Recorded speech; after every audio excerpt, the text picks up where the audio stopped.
banks and insurance companies. Now, normally, at least until 2007, if a financial institution bought an asset, say a U.S. Treasury bond that matured in 10 years for $1,000 US, that asset would be treated on the books as capital worth $1,000, since you're holding it to maturity.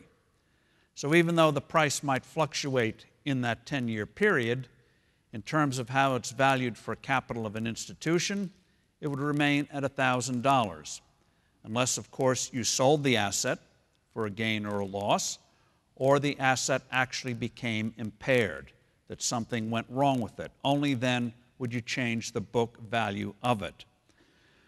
Mark-to-market changed that. It treated regulatory capital, instead of having a stable value, book value, as if it were a day trading account.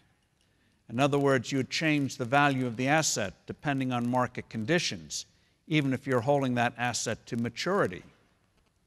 What this did, and this rule came into full effect in the United States in 2007, and other financial institutions around the world to varying degrees did the same thing.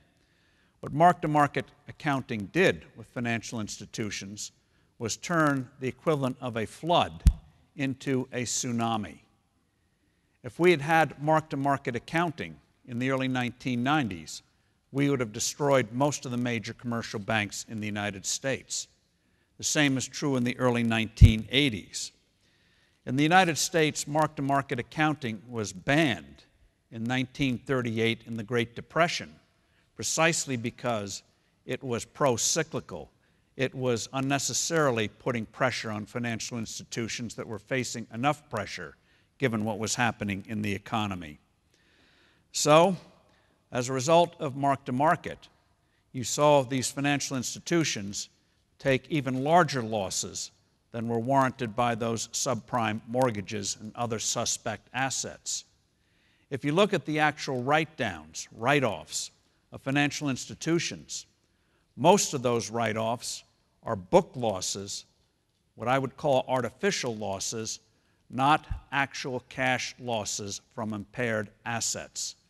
The majority of subprime mortgages in the United States are still making payments.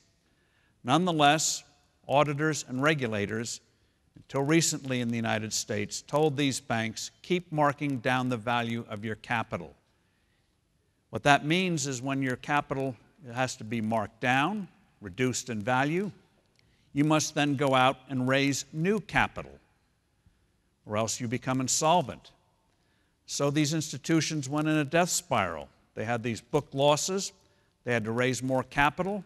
Regulators told them to write it down again, and the thing went spiraling down and put the whole system near cardiac arrest in the fall and early part of this year, fall of 2008, and again early this year. Let me emphasize, mark-to-market accounting made these losses far bigger than they would have been otherwise, far bigger than what we experienced in the early 1990s. So most of those losses are artificial.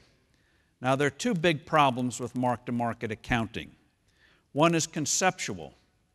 You shouldn't treat regulatory capital of banks and insurance companies as you would a daily mutual fund. They're supposed to provide stability, reserves for future losses, and future obligations.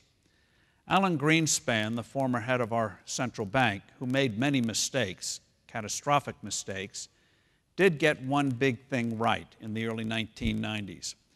When the idea of mark-to-market accounting came up again in the early 1990s, Greenspan wrote a very long letter to our Securities and Exchange Commission, which oversees the accounting profession in the U.S., and said, this is a terrible idea. If you want to have mark-to-market, fine, reveal it in a footnote, but don't run these numbers through profit and loss statements and balance sheets.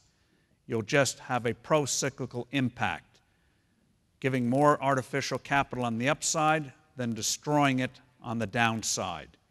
You want stability, not cyclicality. He was right on that one. Nonetheless, this bad idea came into effect. Bad ideas are like monsters in movies. They always come back in sequels from the swamp or something.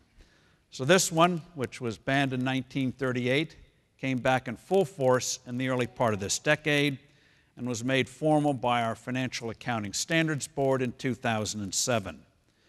So it turned a disaster into an utter catastrophe. Now, fortunately, there was pressure to change it.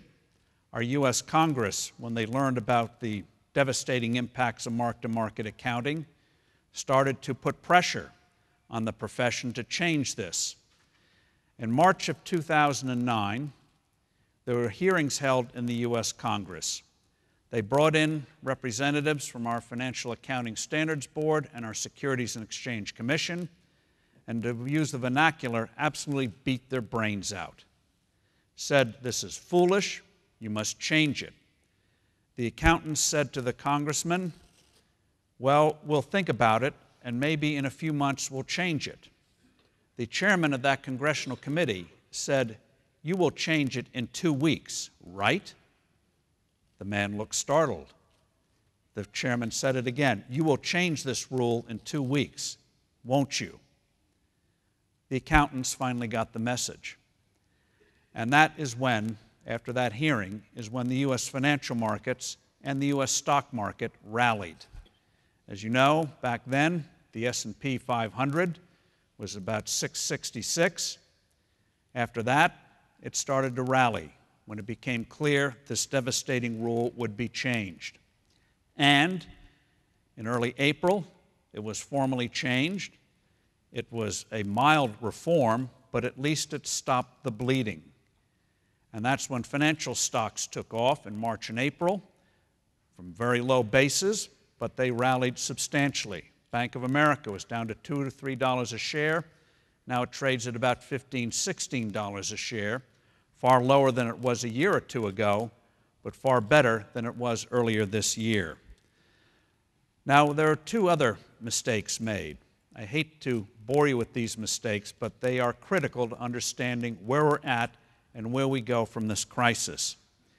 As you know, short selling has a legitimate place in the financial world.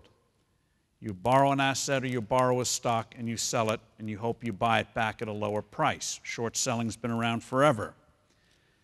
Unfortunately, in 2007, just as this crisis was beginning, our Securities and Exchange Commission decided to remove barriers that had been in place for decades on short selling.